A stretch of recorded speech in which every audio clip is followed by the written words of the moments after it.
Halo teman cerdas, ketemu lagi dengan saya Animiandari.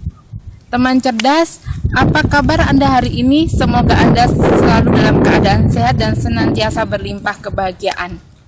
Teman cerdas, minggu lalu kita telah belajar tentang definisi asuransi, dan kita juga belajar tentang landasan hukum apa saja dan unsur apa saja yang harus ada pada asuransi. Teman cerdas, hari ini kita akan belajar tentang apa itu resiko. Banyak sekali bentuk resiko. Bentuk-bentuk resiko adalah salah satunya resiko individu, resiko murni, resiko spekulatif, resiko harta, dan resiko tanggung gugat. Tapi kita tidak akan membahas lebih lanjut tentang bentuk-bentuk resiko itu. Hari ini kita akan belajar terlebih dahulu tentang definisi resiko. Teman cerdas, apa yang Anda pikirkan ketika Anda mendengar kata resiko?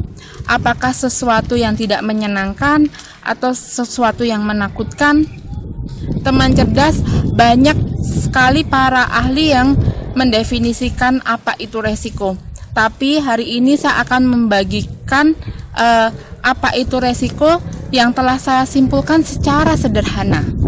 Resiko adalah suatu kejadian yang terjadi tiba-tiba tanpa diharapkan, dan kejadian itu bisa jadi sebagai akibat atau konsekuensi karena proses yang selama ini berlangsung. Kalau dalam industri asuransi, resiko adalah satu peristiwa yang terjadi secara tiba-tiba dan tidak pasti yang mengakibatkan kerugian. Sebagai contoh, mungkin selama akhir-akhir ini kita bisa menonton iklan di televisi. Ada seorang wanita yang dia tidak bisa berbicara, dan di situ disebutkan bahwa wanita ini terkena kanker tenggorokan. Kalau kita lihat pada akhir iklan itu diberitakan bahwa dikatakan bahwa wanita ini seorang pasif yang terkena kanker tenggorokan, dan dia mengakibatkan dia tidak bisa berbicara. Di situ kita tahu pesan dari iklan itu adalah bahwa seorang perokok pasif pun dia bisa mengalami resiko. Mungkin selama ini wanita ini tidak merokok secara aktif, tapi bisa jadi selama ini lingkungannya atau keluarganya dia berada di lingkungan di mana orang-orang itu merokok, yang mengakibatkan dia mendapatkan dampaknya. Nah, teman cerdas, selain itu saya juga akan memberikan satu contoh. Kemarin waktu saya beli satu cup kopi di salah satu minimarket, satu cup kopi panas di salah satu minimarket, saya sudah hati-hati membawa karena itu kan panas. Tiba-tiba tanpa sengaja ada seseorang yang menyenggol saya. Akhirnya kopi itu tumpah mengenai tangan dan membuat noda di baju saya. Saya nggak pernah membayangkan bahwa peristiwa itu akan terjadi gitu, karena kita tahu bahwa saya sudah berhati-hati membawa kopi itu. Selain itu kita juga bisa belajar pada kejadian-kejadian yang ada di jalan raya.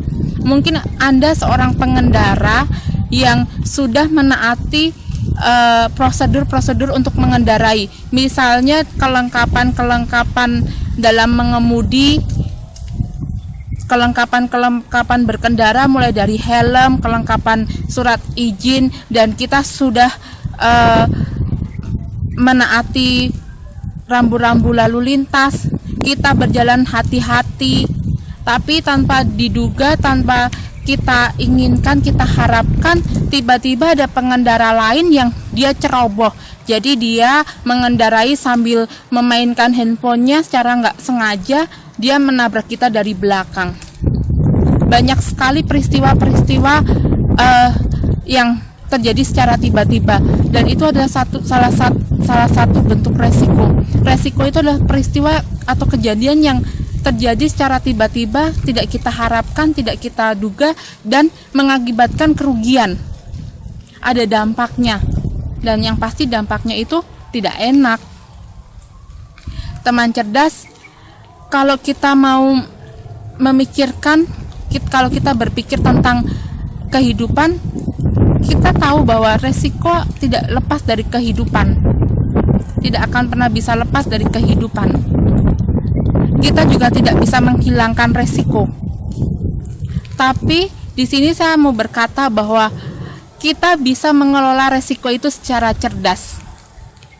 Bagaimana kita mengelola resiko itu dengan cerdas? Saya akan membagikannya minggu depan. So, teman cerdas, buat Anda jangan lupa untuk subscribe channel ini. Dan pesan saya adalah mari berasuransi karena asuransi untuk semua.